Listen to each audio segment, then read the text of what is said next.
Shalom saudara sekalian. Ya, walaupun kita memang berjarak yang mungkin kita tidak bisa bertemu secara fisik di dalam ibadah pada pagi hari ini, tapi kita percaya bahwa di dalam Tuhan kita memiliki persekutuan. Nah, jemaat sekalian, pada pagi hari ini kita akan kembali belajar tentang kebesaran Allah dan berbicara tentang iman kita sebagai bagian dari umat Allah, dan di mana saya memberikan judul khotbah saya adalah berkaitan dengan apa yang disampaikan di Injil Markus pasal keempat, ayatnya yang ke-35 sampai ke-41. Mengapa kamu begitu takut? Mengapa kamu tidak percaya? Tetapi saudara sekalian, sebelum kita membaca nats Alkitab yang akan kita pelajari bersama di pagi ini, saya ingin menyampaikan sebuah kenyataan kepada kita semua, saudara sekalian. Nah, saudara sekalian, sewaktu kita memilih percaya kepada Tuhan Yesus, kemudian kita memilih mengikutnya serta kita mau taat kepada perintah-perintahnya, nah saya ingin menyampaikan bahwa hal tersebut, saudara sekalian, itu tidak otomatis membuat hidup kita itu menjadi lebih nyaman. Tidak otomatis membuat kita jadi lebih mudah dalam menjalani hal-hal tertentu dalam hidup kita. Tidak, saudara. Ini adalah sebuah realita. Bahwa mengikut Yesus itu memang ada sebuah konsekuensi logis yang harus kita tanggung. Bahwa ada penderitaan, ada masalah yang pasti ada di dalam dunia yang sudah berdosa ini. Bahkan seringkali justru ketika kita mendapatkan banyak tantangan, sewaktu kita mau hidup bagi Tuhan, kita mau hidup melayani Tuhan, maka ada kalanya sewaktu kita mengalami situasi yang sulit, seperti di masa pandemi ini. Situasi tersebut itu bisa membuat kita takut. Bisa membuat kita putus asa, bisa membuat kita susah lagi percaya, baik kepada Tuhan maupun kepada yang lain. So kita tahu bahwa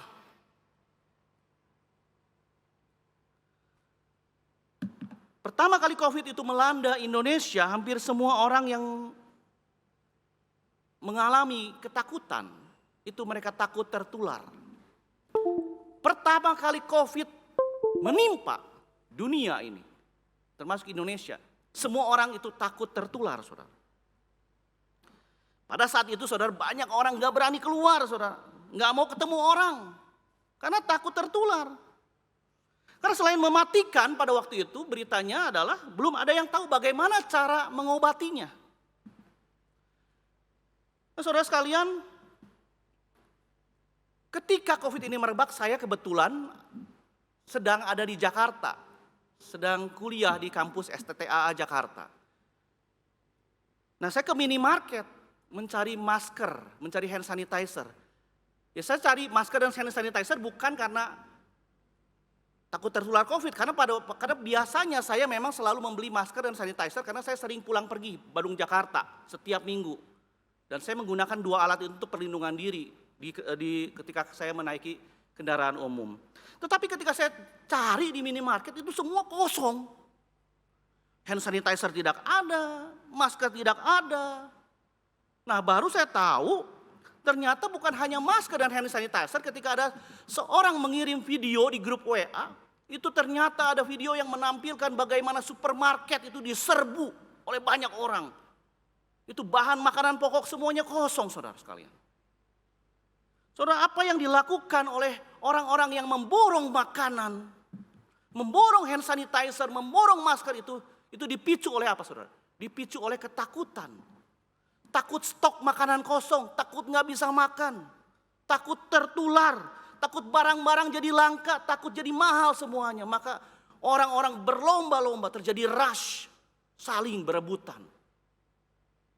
Seperti yang terjadi di belakangan waktu ini ya, ketika dikatakan susu beruang itu mampu mengatasi COVID. Sampai masuk berita internasional, orang-orang Indonesia itu berebut, saudara. Karena mereka takut kena COVID. Terus beberapa bulan lalu sewaktu mulai ada vaksinasi pertama di Indonesia. Nah, kita sedikit merasa lega tuh ketika sudah mulai ada vaksinasi. Lembar kehidupan baru ini sepertinya akan mulai kita buka. Bisnis-bisnis mulai bangkit ya beberapa bulan yang lalu. Toko-toko dan mal mulai buka, dipenuhi oleh pengunjung. Rumah-rumah makan mulai didatangi oleh orang-orang yang ingin makan maupun ingin ketemu dengan koleganya. Termasuk gereja kita juga sudah mulai dibuka secara onsite. Ada pembatasan secara jemaat. Dibuka supaya bisa didatangi oleh jemaat-jemaat yang rindu ingin beribadah secara onsite. Tetapi baru saja beberapa waktu gereja kita mengadakan ibadah onsite. Bahkan ada rencana di tahun ini mau buka ibadah yang kedua. Karena antusias jemaat yang rindu beribadah itu banyak. Gelombang badai COVID yang kedua kembali menghantam kita. Bahkan hantamannya itu jauh lebih berat dari sebelumnya. Nah, akhirnya seperti yang kita lakukan hari ini, kita harus ibadah secara online kembali. Segala sesuatu itu seakan menjadi lebih sulit dan tidak jelas. Inilah yang kita alami. Kita sedang mengalami keadaan yang sulit dan keadaan yang tidak jelas. Dan itulah yang membuat kita seringkali terjatuh menjadi takut dan tidak percaya. So, kita yang sudah siap-siap mau bangkit, dibuat was-was lagi saudara. So, kita bukan saja sedang menghadapi badai COVID yang sewaktu-waktu bisa menyerang kita, tetapi sebenarnya kita juga sedang berjalan di dalam ketidakjelasan. Kita nggak tahu nih, kapan pandemi COVID ini akan benar-benar berhenti, kita nggak tahu. Kapan kita bisa hidup normal lagi, kapan kita bisa ibadah normal lagi, kita masih belum tahu. Kita ini seperti sedang berada di mimpi buruk, tapi pasti dicubit, ini mah bukan mimpi ya, ini kenyataan. Nah saudara, selain belum ada obatnya, kita juga tidak tahu dengan jelas apakah COVID-19 ini itu akan bermutasi kepada varian-varian yang lain. Satu sudah ditangani, muncul varian baru. Semuanya seperti tidak jelas, saudara. Nah, saudara, di dalam situasi yang tidak jelas seperti di masa pandemi sekarang ini, ditambah lagi dengan kesulitan-kesulitan hidup yang harus kita tanggung, rasa takut seseorang itu bisa berujung kepada putus asa. Dan tidak sedikit orang kemudian bertanya, di mana Tuhan? Di mana Engkau Tuhan di masa pandemi ini? Mengapa Engkau sepertinya tidak bertindak apa-apa? Saat ini juga mungkin ada orang-orang yang mempertanyakan pertanyaan yang sama, saudara. Merasa putus asa dan bertanya, Tuhan, mengapa semua ini harus terjadi? Tuhan, apa yang harus aku lakukan di dalam mengatasi kesulitan di pandemi ini? Mungkin kita bertanya kepada Tuhan. Nah saudara, pada pagi hari ini kita percaya bahwa di dalam ibadah yang Tuhan adakan buat kita, Tuhan ingin mengajarkan sesuatu kepada kita atas apa yang tengah terjadi. Nah pagi ini kita akan melihat bagaimana murid-murid juga pernah mengalami situasi yang sama. Itu situasi yang menakutkan mereka, yang membuat mereka putus asa. Tetapi kita juga akan belajar tentang mengapa hal-hal tersebut bisa terjadi. Dan kita juga akan belajar respon apa seharusnya yang kita harus lakukan dari kita. Nah sekarang mari kita buka saudara Markus pasal keempat. Ayat 35 sampai 41. Markus pasal keempat ayat 35 sampai dengan 41. Saya akan membacakan buat kita semua, Markus 4 ayat 35. Pada hari itu waktu hari sudah petang, Yesus berkata kepada mereka, marilah kita bertolak ke seberang. Ayat 36, mereka meninggalkan orang banyak itu lalu bertolak dan membawa Yesus beserta dengan mereka dalam perahu, di mana Yesus telah duduk dan perahu-perahu lain juga menyertai dia. Lalu mengamuklah taufan atau badai atau angin ribut yang sangat dahsyat dan ombak yang menyembur masuk ke dalam perahu. Sehingga perahu itu mulai penuh dengan air. Ayat ke-8, pada waktu itu Yesus sedang tidur di buritan di sebuah tilam. Maka murid-muridnya membangunkan dia dan berkata kepadanya, Guru, engkau tidak peduli kalau kita binasa. ia pun bangun, menghardik angin itu atau membentak angin itu, dan berkata kepada danau itu, "Diam, tenanglah." Lalu angin itu reda dan danau itu menjadi teduh sekali. Kemudian ayat 40, lalu ia berkata kepada mereka, "Mengapa kamu menjadi begitu takut? Mengapa kamu tidak percaya?" Kemudian ayat 41 ditutup, mereka menjadi sangat takut dan berkata seorang kepada yang lain, "Siapa gerangan orang ini sehingga angin dan danau pun taat kepadanya?" Demikian jauh pembacaan firman Tuhan, saudara sekalian. Nah, jemaat sekalian, dikisahkan setelah selama seharian penuh Tuhan Yesus mengajar tentang Injil Kerajaan Allah. Tuhan Yesus kemudian mengajak murid-murid untuk menyeberang danau ke daerah orang-orang non-Yahudi untuk mengabarkan berita Injil yang sama. Berita Injil tentang Kerajaan Allah. Ayat 36 berkata, mereka meninggalkan orang banyak itu lalu bertolak dan membawa Yesus beserta dengan mereka dalam perahu di mana Yesus telah duduk dan perahu-perahu lain juga menyertai dia. Nah, jadi sepertinya cuaca pada waktu itu cuacanya cerah, ya, dan waktu yang pas untuk berlayar. Tetapi dikatakan selanjutnya di ayat berikutnya, tiba-tiba ayat berikutnya berkata, lalu mengamuklah taufan yang sangat dahsyat dan ombak menyembur masuk ke dalam perahu sehingga perahu itu mulai penuh dengan air. Nah, saudara sekalian, mungkin pas waktu sudah mulai agak ke tengah, tiba-tiba badai menimpa perahu yang ditumpangi oleh Yesus dan murid-murid. Membuat perahu itu tergoncang, air masuk yang hampir membuat perahu itu tenggelam dan membuat murid-murid itu menjadi takut dan putus asa. Nah, saudara sekalian, menariknya kalau kita perhatikan, Tuhan Yesus justru lagi ngapain, saudara? Tuhan Yesus justru tidak terganggu dan tetap tidur dengan pulasnya, saudara. Mungkin kecapean karena dia mengajar seharian. Nah, sampai akhir-akhirnya murid-murid membangunkannya dan berkata, "Guru, engkau tidak peduli kalau kami mati, kalau kami binasa." Dengan kata lain, murid-murid berkata begini, "Tuhan, kami ini sudah kerja capek-capekan mempertahankan perahu, hampir mati. Tapi kenapa engkau tidur? Kenapa engkau diam saja? Kenapa engkau tidak bertindak? Bukankah engkau adalah Allah?" Mungkin saja murid-murid berkata seperti itu.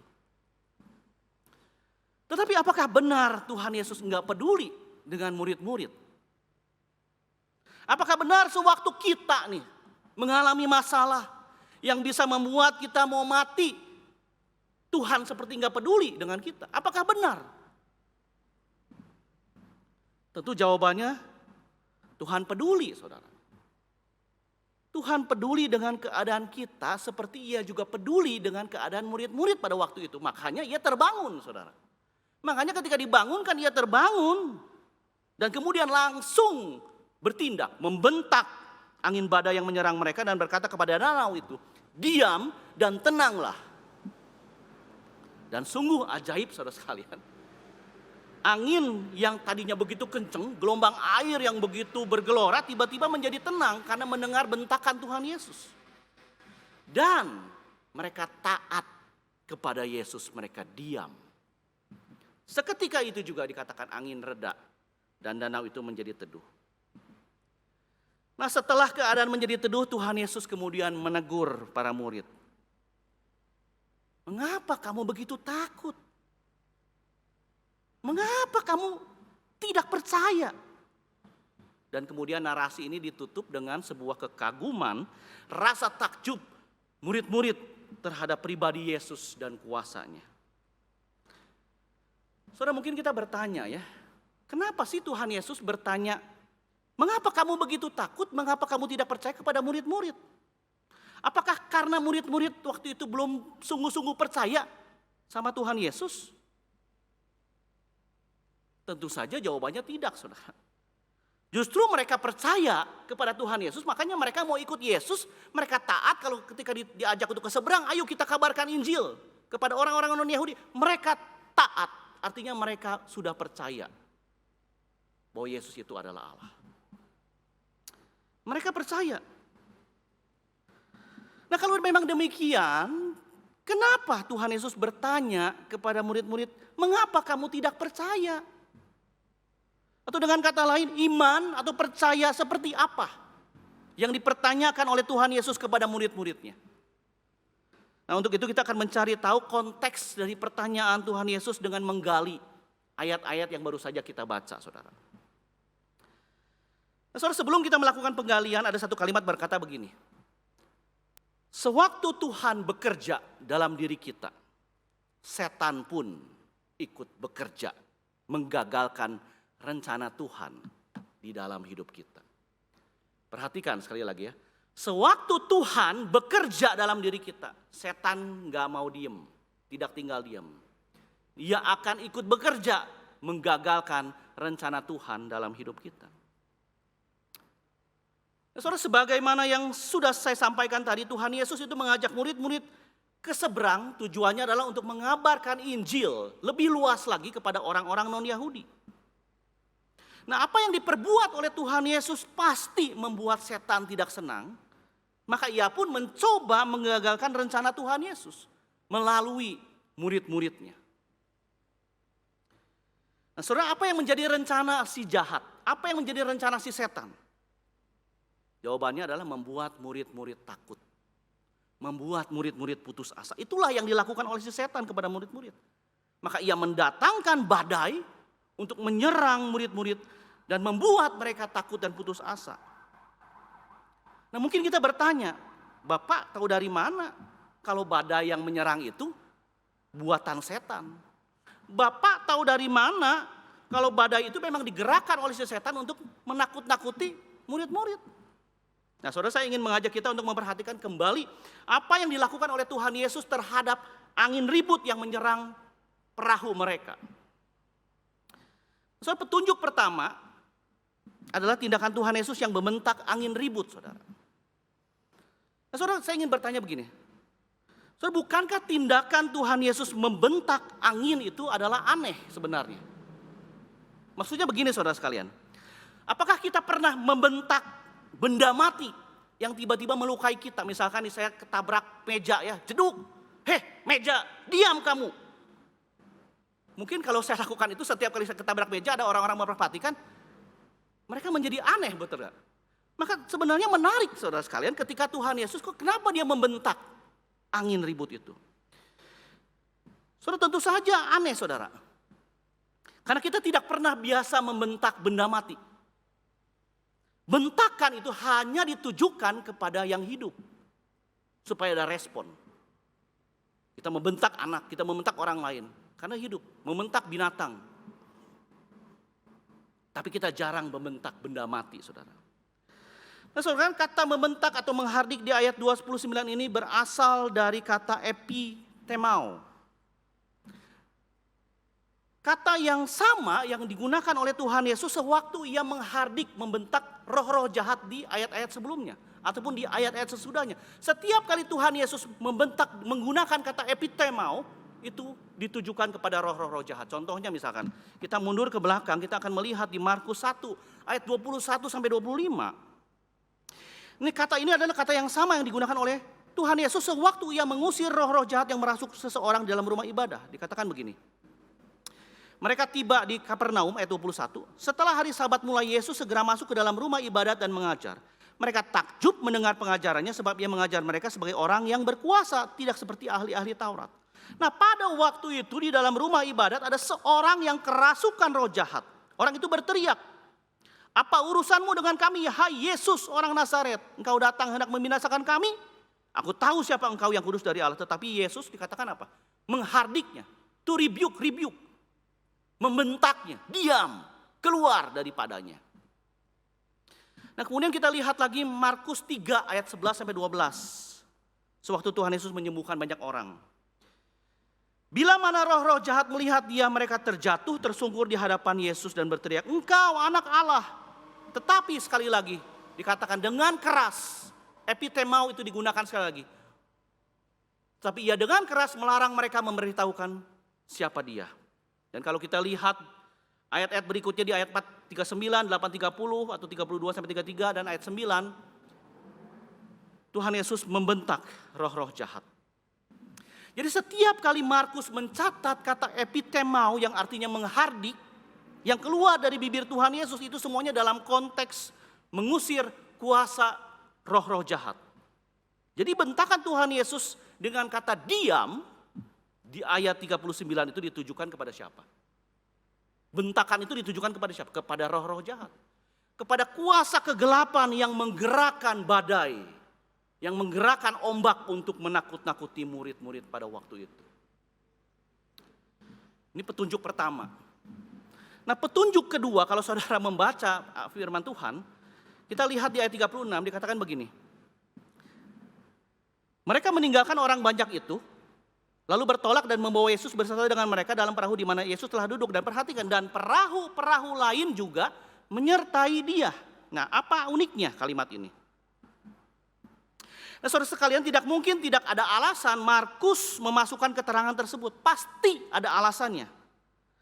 Nah, saudara, keterangan adanya kalimat perahu-perahu lain juga menyertai dia, itu artinya pada sore hari waktu mereka ingin bertolak, itu cuaca cerah. Dan orang-orang yang bergantung kepada mata pencahariannya, kepada laut, kepada cuaca, mereka itu bisa memprediksi nih, sore ini ada badai atau tidak. Dan karena perahu-perahu lain disebut menyertai dia, itu tidak ada badai, pasti cuaca tenang, cuaca cerah. Jadi sangat kecil kemungkinan bisa ada badai pada waktu itu. Maka sewaktu angin ribut menyerang kapal murid-murid, pertanyaannya, kemana perahu-perahu yang mengikuti Yesus waktu itu? Kemana yang waktu itu ikut berlayar? Apakah mereka tenggelam? Kalau iya, kenapa Markus kok tidak catat? Nah, hal ini menunjukkan bahwa angin ribut yang waktu itu terjadi itu sifatnya lokal. Hanya mengenai perahu yang ditumpangi oleh Yesus dan murid-muridnya. Dengan kata lain, angin badai yang tiba-tiba muncul menyerang perahu Yesus dan murid-murid itu bukan badai yang terjadi secara alamiah, tetapi digerakkan oleh kuasa kegelapan dalam rangka menebar teror ketakutan supaya murid-muridnya gagal, batal ke seberang mengabarkan berita Injil. Saudara, mengapa setan berusaha menyerang murid-murid? Karena murid-murid dipilih oleh Tuhan untuk memberitakan Injil. Murid-murid sudah diseleksi, sudah ditetapkan untuk memberitakan berita kerajaan Allah. Kalau Yesus nanti sudah meninggalkan dunia. Markus 3 ayat 14-15 mencatat Tuhan Yesus menetapkan 12 orang menyertai dia dan untuk diutusnya memberitakan Injil. Dan perhatikan, dan diberinya kuasa untuk mengusir setan. Saudara, kita perhatikan bahwa di dalam rangka melayani, di dalam rangka memberitakan Injil, Tuhan Yesus sudah memperlengkapi murid-murid dengan kuasa untuk mengusir setan. Dengan kata lain, sewaktu Tuhan Yesus bertanya, kenapa kamu begitu takut? Kenapa kamu tidak percaya? Itu sama artinya begini, saudara. Kenapa kalian gak percaya bahwa kalian sudah diberikan kuasa untuk mengusir setan? Kalian seharusnya udah tahu serangan badai itu adalah berasal dari kegelapan. Kenapa kalian harus membangunkan aku? Mengapa kalian takut? Dan kalian tidak percaya bahwa kalian sebenarnya bisa mengatasi masalahmu. Karena engkau sudah diperlengkapi. Mungkin saja itu adalah makna yang dikandung dari pertanyaan, mengapa kamu tidak percaya?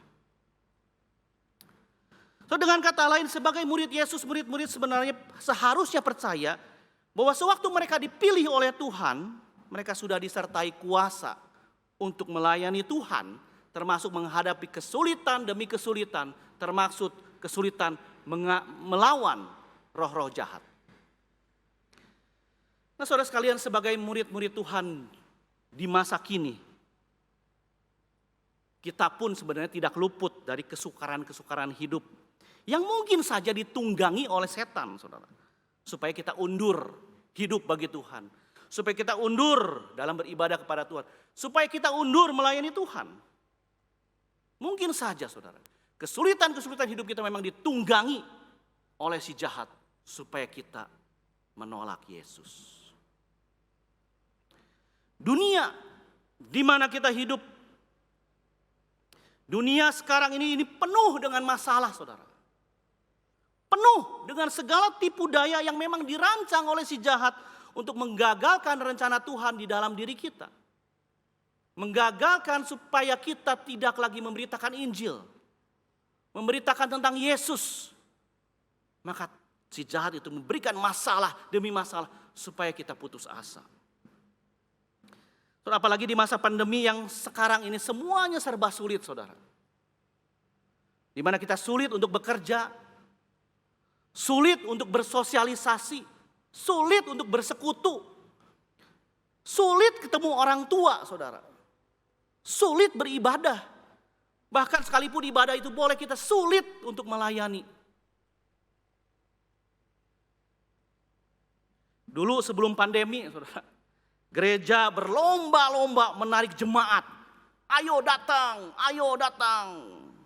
Tapi sekarang, saudara, karena pandemi, gereja diminta pemerintah melarang jemaat untuk datang beribadah ke gereja.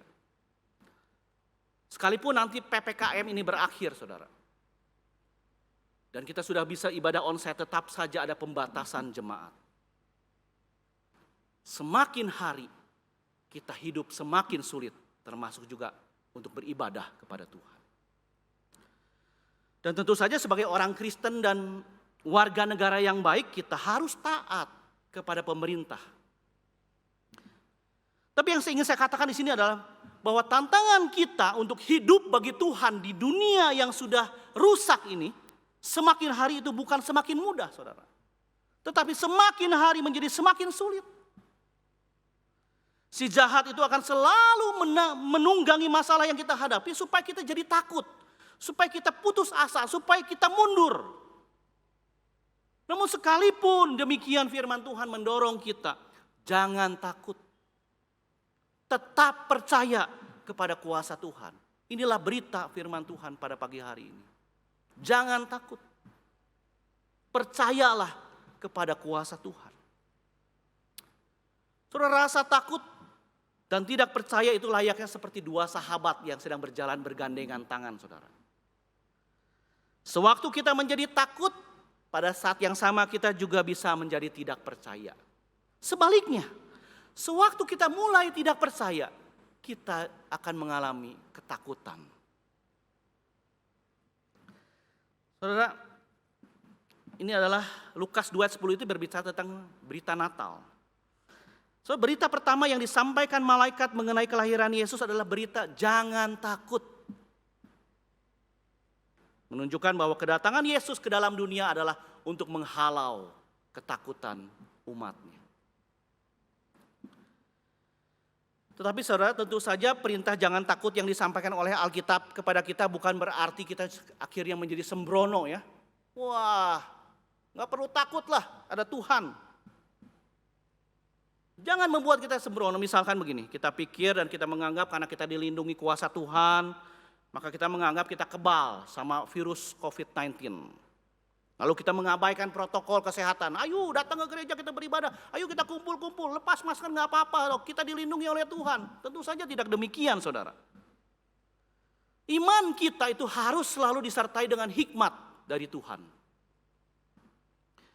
Bahwa sewaktu kita dipanggil untuk tidak takut, maksudnya adalah kita percaya kepada kuasa Tuhan, maksudnya adalah supaya jangan sampai rasa takut kita itu menjadi lebih besar daripada iman kita kepada Tuhan. Jangan sampai kita memandang masalah yang kita hadapi itu terlalu lebih besar sehingga kita melihat Tuhan seperti tidak berkuasa.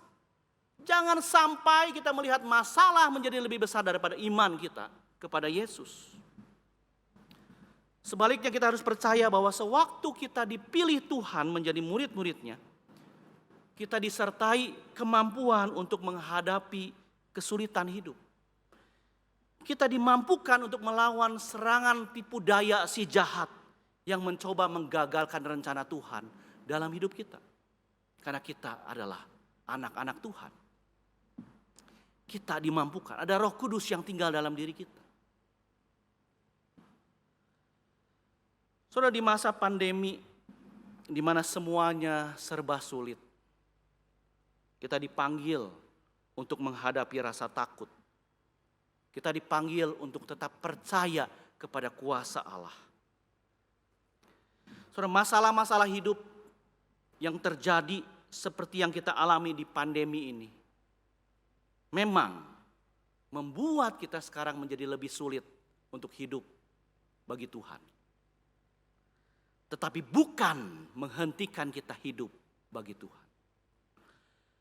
Lebih sulit? Iya. Tetapi tidak membuat kita berhenti untuk mengasihi Tuhan dan mengasihi sesama. Oleh sebab itu jangan sampai karena masalah yang kita hadapi di masa pandemi ini membuat kita jadi takut. Membuat kita tidak percaya kepada kuasa Allah. Jangan sampai karena masalah yang kita hadapi itu membuat kasih kita kepada Allah berkurang. Jangan sampai karena pandemi membuat kasih kita kepada sesama juga berkurang. Kita menjadi egois. Kita mengambil selimut perlindungan diri untuk kita semata. Saudara, saat ini kita memang tidak sedang menghadapi badai angin ribut seperti yang dialami oleh murid-murid. Kita tidak sedang berlayar di samudra. Tapi sekarang ini kita sedang mengalami badai yang lain, yaitu badai COVID-19 yang berusaha menyengsarakan kita dan membuat kita putus asa. Seperti murid-murid yang berlayar ke seberang danau untuk memberitakan kabar baik tentang kerajaan Allah. Kita juga dipanggil untuk memberitakan kabar baik tentang Yesus yang menghalau ketakutan. Khususnya kepada orang-orang yang saat ini sedang mengalami takut dan putus asa karena pandemi COVID-19. Dimanapun mereka berada, kita bisa berlayar lewat gadget, lewat media-media yang lain untuk memberitakan berita tentang Yesus yang menghalau ketakutan. Di masa pandemi ini ada orang-orang yang harus mengurung diri karena takut tertular. Mereka harus hidup seorang diri, kesepian. Nah, jika kita mengenal ada orang-orang yang demikian, inilah kesempatan bagi kita untuk mengabarkan tentang Yesus kepada mereka. Bahwa mereka tidak sendiri. Bahwa ada Yesus yang tidak pernah meninggalkan mereka. Gunakanlah kesempatan ini untuk kita boleh kabarkan Yesus kepada mereka. Kita juga tahu bahwa di masa pandemi ini ada banyak orang bukan hanya takut tertular oleh COVID-19. Mereka juga mengalami putus asa terhadap masa depan hidup mereka, terhadap keluarga mereka. Akibat COVID, banyak orang harus kehilangan pekerjaan. Banyak orang sudah gak bisa buka usaha.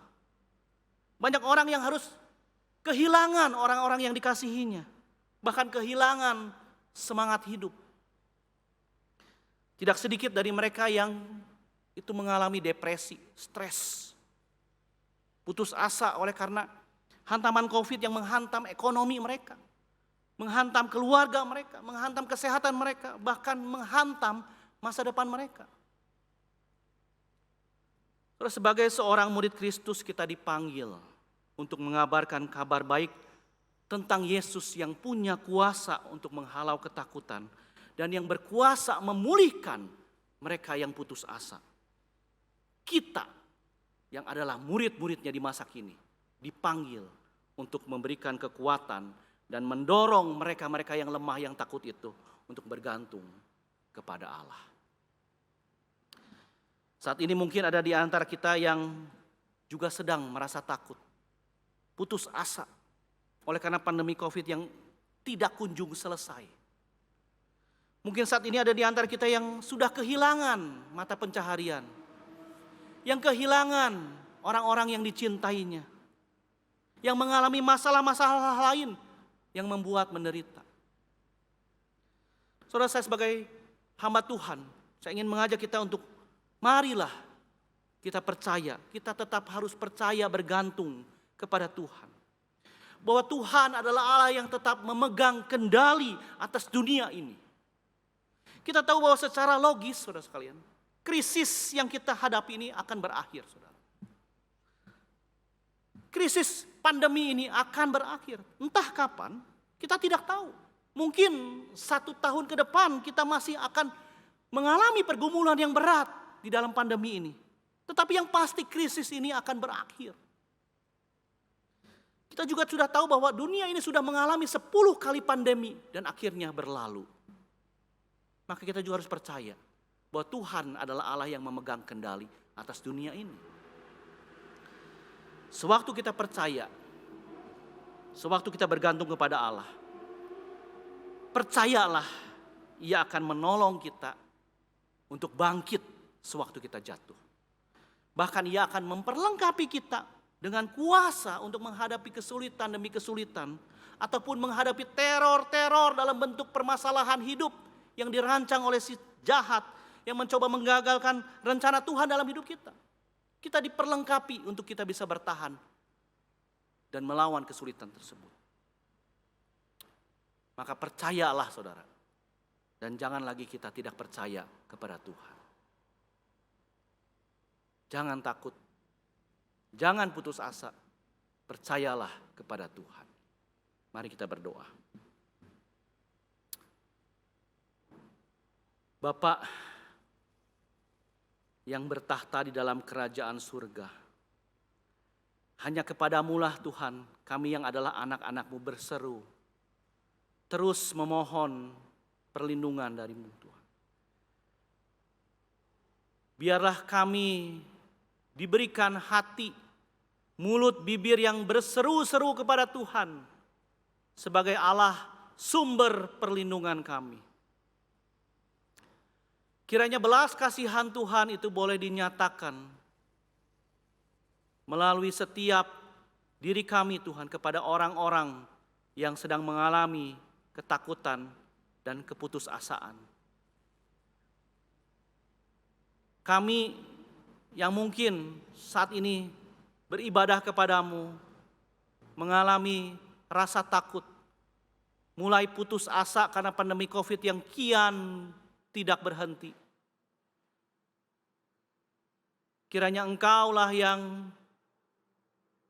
memberikan jemaat-Mu ini Tuhan, umat-Mu sebuah kekuatan, semangat hidup untuk bergantung terus kepada kuasa-Mu ya Tuhan. Kami yang mungkin saat ini sedang mencari-cari pekerjaan oleh karena sempat mengalami pemutusan kerja, kami boleh dipimpin oleh Tuhan untuk bisa mendapatkan pekerjaan. Kami bisa membuka mata pencaharian kami lagi Tuhan. Kami yang saat ini sedang bingung karena saudara kami sedang terbaring sakit di rumah sakit terkena COVID-19. Kami mau berseru memohon belas kasihan Tuhan. Kiranya kuasa Tuhan boleh menjamah, memulihkan mereka yang sakit. Dan kami yang sehat ini Tuhan, kami yang mengalami perlindungan dari Tuhan, biarlah kami tidak menjadi sombong dan jumawa di hadapan Tuhan. Tapi kami terus merendahkan diri bersyukur kepada Tuhan. Bahkan kami boleh dipakai oleh Tuhan untuk mengabarkan berita tentang Yesus, tentang Engkau ya Tuhan, yang menghalau ketakutan kepada mereka yang sedang takut dan putus asa oleh karena pandemi COVID.